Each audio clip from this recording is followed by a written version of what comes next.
Ils étaient plusieurs milliers à défiler ce samedi 20 mars dans toute la France contre les violences d'État et le racisme systémique.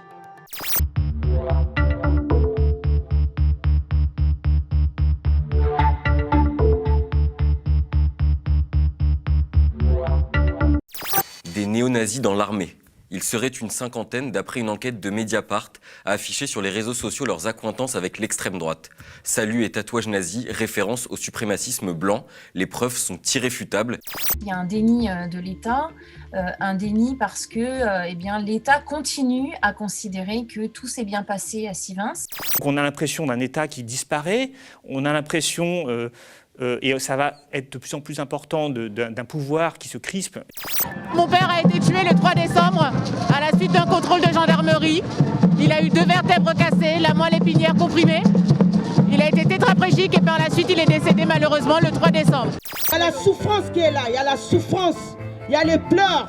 Un État français qui mène une opération de maintien de l'ordre doit tout faire pour qu'il n'y ait pas de blessés, de morts, et qu'elle mène une opération de maintien de l'ordre dans un cadre légal, respectueux du droit à la vie.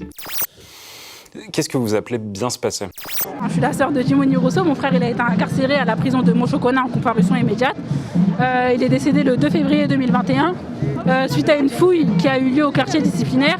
Et on nous dit qu'il aurait subitement perdu connaissance dans sa cellule. Très peu d'informations, on ne sait pas exactement. Ah ouais, le Moyen-Âge quoi. Ouais, c'est fou hein. On peut dire qu'ils ont menti, est-ce qu'il y a eu une omerta de la part de l'État ou il n'y a eu aucune transparence quand même?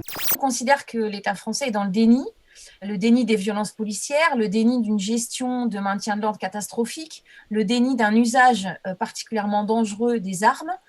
Donc là, tous les politiques qui ont été au pouvoir sont responsables et moi j'ai envie qu'on les entende là-dessus. Pourquoi ils ont fait ça? Parce qu'ils doivent être jugés auprès des citoyens. Ils ne sont pas là, ils sont dans leur bureau. Nous sommes dans le froid, mais ça ne va pas nous pousser à lâcher les choses. Au contraire, on sait qu'on est fatigué, mais ça nous donne encore le courage de se battre contre eux. Il est logique que les peuples, finalement, face à l'impuissance de leurs propres responsables politiques, essaient de trouver des manières de changer le système. Si on veut véritablement sauver la République et si on veut la mise en place d'une véritable justice sociale, alors il faut tenter de prendre le pouvoir. Et qu'ils sachent, comme un moustique peut faire chier quelqu'un qui dort, on sera ces moustiques-là. Ils vont nous écraser, mais il y aura d'autres moustiques.